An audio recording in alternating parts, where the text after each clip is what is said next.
नमस्कार दोस्तों, एजुकेशन की नई दुनिया में आपका स्वागत है। मैं जितेंद्र कुमार जौली। यदि आप एमएड करना चाहते हैं या फिर अपने किसी परिचित को एमएड कराना चाहते हैं और एमएड के बारे में अधिक जानकारी चाहते हैं तो इस वीडियो को बिना स्किप किए पूरा देखिए। आपके दिमाग में एमएड से संबंधित जितने भी प्रश्न आ रहे होंगे उनमें से अधिकांश प्रश्नों का उत्तर आपको इस वीडियो में मिल जाएगा। तो इस वीडियो को शुरू से अंत तक देखिए। आइए शुरुआत करते हैं।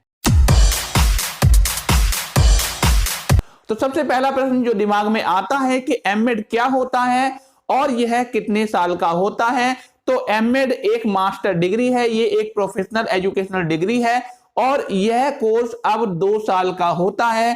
पहले एमएड 1 साल का होता था, परंतु एनसीटीई द्वारा अपने नियमों में परिवर्तन कर दिया गया है, जिसके कारण एमएड अब 2 साल का होता है। भारत में कोई भी ऐसा विश्वविद्यालय नहीं है जहां पर एमएड अब 1 साल का होता हो, सभी जगह एमएड 2 साल का ही होता है। अगला जो प्रश्न अभ्यर्थियों के दिमाग में आता है वह है एमएड करने के लिए क्या योग्यता होनी चाहिए।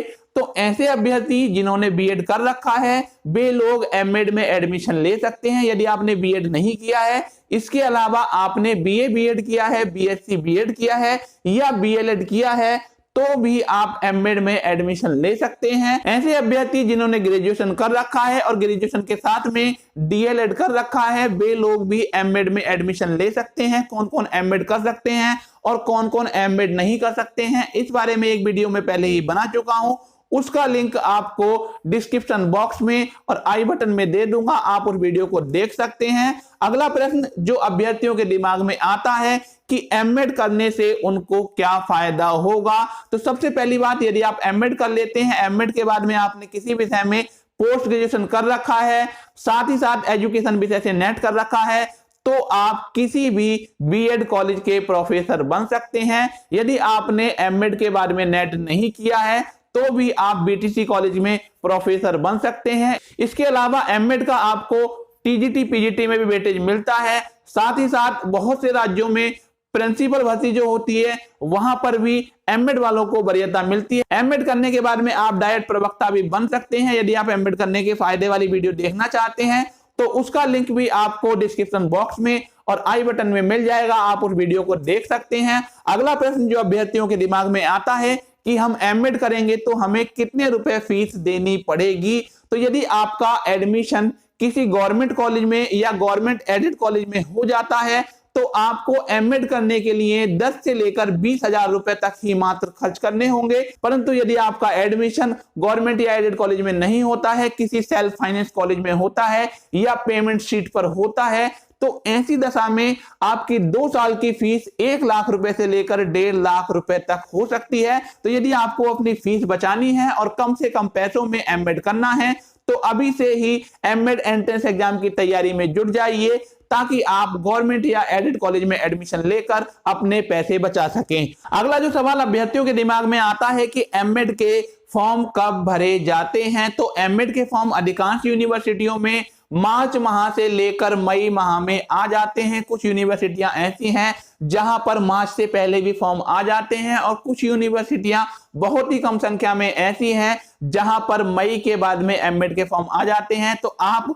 हमारे चैनल की एमएड एंट्रेंस एग्जाम वाली जो प्लेलिस्ट है उसको देख लीजिएगा, वहां से आपको अनुमान हो जाएगा कि किस यूनिवर्सिटी के फॉर्म कब आते हैं। अगला प्रश्न जो अभ्यर्थियों के दिमाग में आता है कि एमएड में एडमिशन की क्या प्रोसीजर होती है। तो देखिए, भारत में जितने विश्वविद्यालय हैं उनमें से अधिकांश विश्वविद्यालयों में जो प्रोसीजर फॉलो होती है मैं उसके बारे में बता रहा हूं। अधिकांश विश्वविद्यालयों में एमएड में प्रवेश के लिए एक प्रवेश परीक्षा का आयोजन कराया जाता है। उस प्रवेश परीक्षा में जो अंक अभ्यर्थियों को मिलते हैं उनके आधार पर या तो अभ्यर्थियों को रैंक प्रदान की जाती है या फिर उसकी मेरिट के आधार पर अभ्यर्थियों को एडमिशन दिए जाते हैं।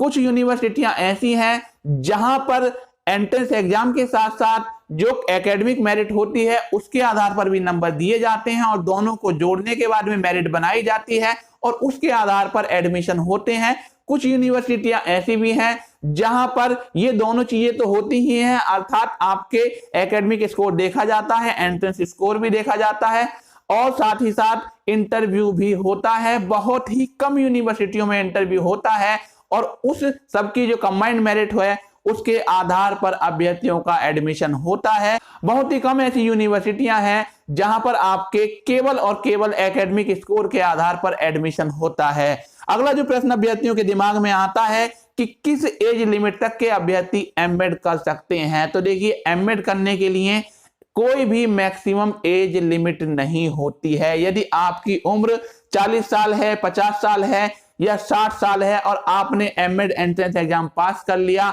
तो आप एमएड कर सकते हैं। बहुत ही कम मात्रा में ऐसी यूनिवर्सिटियां हैं जहां पर आप 30 या 40 साल के बाद एमएड नहीं कर सकते, परंतु मोस्टली यूनिवर्सिटी में एमएड करने के लिए कोई भी एज लिमिट लागू नहीं है।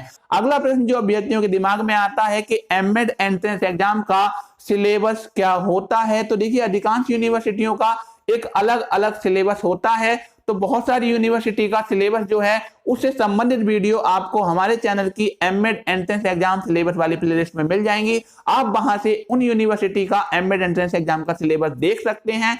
यदि आपको उससे संबंधित वीडियो ना मिले तो जो भी आपकी यूनिवर्सिटी है उसका एमएड एंट्रेंस एग्जाम का इंफॉर्मेशन ब्रोशर देख लीजिएगा, वहां से आपको एमएड एंट्रेंस एग्जाम का सिलेबस मिल सकता है। अधिकांश जो यूनिवर्सिटियां हैं उसमें एमएड एंट्रेंस एग्जाम में बीएड के जो कंपलसरी पेपर होते हैं उनसे संबंधित प्रश्न पूछे जाते हैं।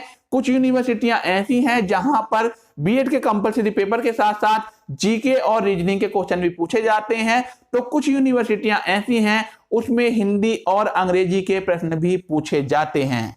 अगला प्रश्न जो अभ्यर्थियों के दिमाग में आता है कि क्या एमएड प्राइवेट भी होता है। तो देखिए, एमएड एक रेगुलर कोर्स है और ये प्राइवेट नहीं होता है।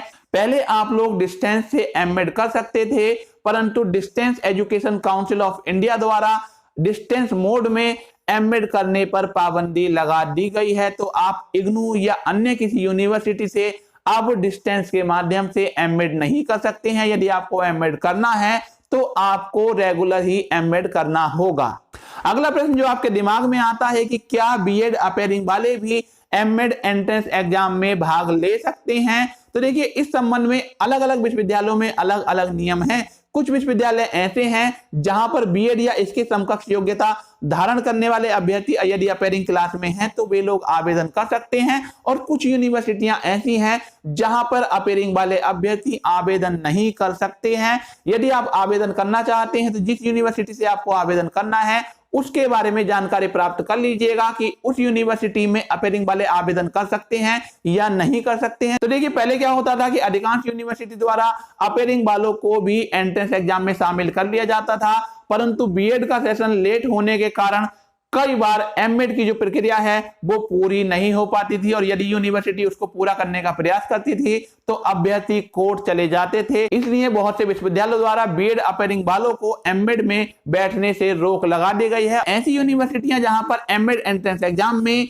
बीएड अपेयरिंग वालों को भी शामिल किया जाता है, वहां पर यूनिवर्सिटी द्वारा मोस्टली ये प्रतिबंध लगा दिया जाता है कि यदि आपका जो फाइनल रिजल्ट है वो काउंसलिंग तक नहीं आया तो आपको प्रवेश नहीं दिया जाएगा, और इसके लिए आप कोर्ट की शरण में भी नहीं जा सकेंगे। अगला जो सवाल आपके दिमाग में आता होगा कि मैंने बीएड तो कर लिया है परंतु पीजी नहीं किया है, तो क्या मैं एमएड कर सकता हूं। तो देखिए, एमएड करने के लिए पीजी करना अनिवार्य नहीं है। यदि आपने बीएड कर रखा है या फिर बीएड के समकक्ष कोई भी योग्यता प्राप्त कर रखी है तो आप एमएड कर सकते हैं। एमएड करने के बाद में आप पीजी बाद में भी कर सकते हैं।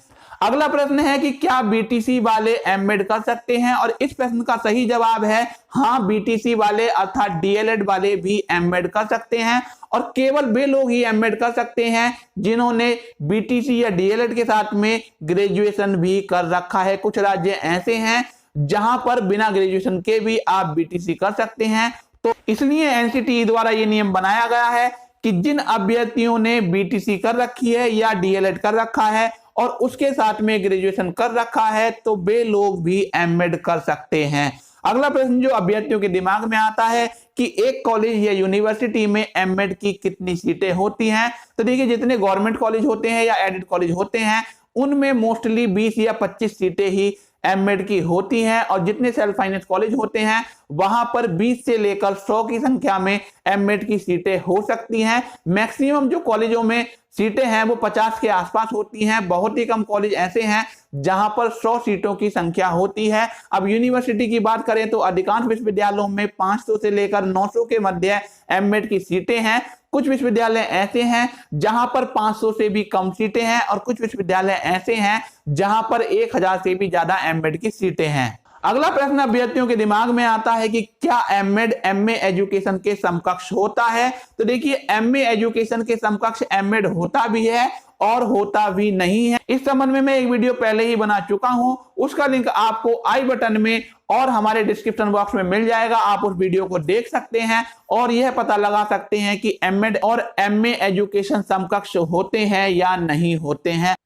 अगला प्रश्न जो अभ्यर्थियों के दिमाग में आता है कि एमए एजुकेशन और एमएड में से क्या अच्छा है। तो ये आपकी परिस्थितियों के ऊपर निर्भर करता है कि आपके लिए एमए एजुकेशन अच्छा है या एमएड अच्छा है। दोनों का कंपैरिजन करने के लिए एक वीडियो मैंने बना रखी है कि एमए एजुकेशन और एमएड में से क्या अच्छा है, आप उसको देख सकते हैं। उसका लिंक भी आपको आई बटन में और एंड स्क्रीन पर मिल जाएगा। साथ ही साथ डिस्क्रिप्शन बॉक्स में भी उसका लिंक मिल जाएगा। साथ ही यदि आपको एमएड से संबंधित अधिक जानकारी चाहिए तो आप हमारे चैनल की एमएड वाली प्लेलिस्ट से अधिक जानकारी प्राप्त कर सकते हैं। साथ ही साथ आपको एमएड एंट्रेंस एग्जाम के सिलेबस और प्रिपरेशन से संबंधित वीडियो और उसकी प्लेलिस्ट भी हमारे चैनल पर मिल जाएंगी। इतने सारे प्रश्नों का आंसर देने के बाद भी यदि कोई प्रश्न आपके दिमाग में आ रहा हो तो आप हमें कमेंट करके पूछ सकते हैं। ये वीडियो आपको कैसा लगा कमेंट करके बताइए। यदि वीडियो अच्छा लगा हो तो लाइक कीजिए और अपने साथियों में शेयर कीजिए। यदि आप हमारे चैनल पर नए आए हैं या फिर आप हमारे चैनल की वीडियो देखते हैं और आपको हमारे चैनल की वीडियो अच्छी लगती है तो हमारे चैनल को सब्सक्राइब कर लीजिए। सब्सक्राइब करने के बाद बेल आइकन दबाकर ऑल नोटिफिकेशन ऑन करना ना भूलिए। फिर मिलेंगे एक नई वीडियो के साथ, तब तक के लिए गुड बाय।